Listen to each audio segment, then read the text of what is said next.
On a parlé de deux choses essentielles, c'est ne plus être centré uniquement sur l'hôpital, ça fait des années qu'on en parle. Il serait temps donc de passer à une coordination autour du patient vers la ville, donc mettre plus de moyens sur l'ambulatoire. Donc il y a des choses qui se mettent en place.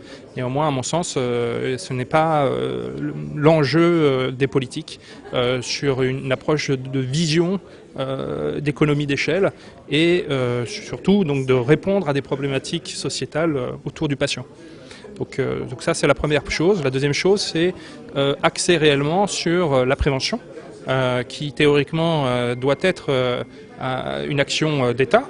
La prévention primaire, la prévention secondaire.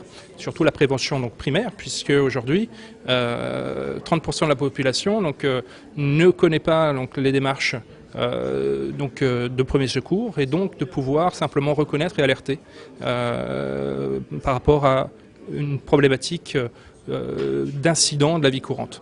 Donc l'AVC est un incident de la vie courante. Donc ça, c'est une première chose en aval.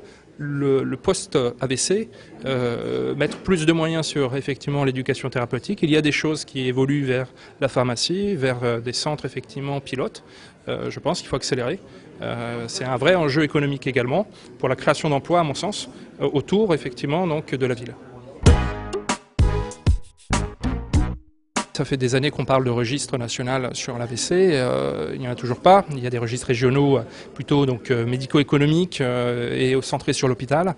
On n'a pas d'informations sur le post-AVC de façon efficiente.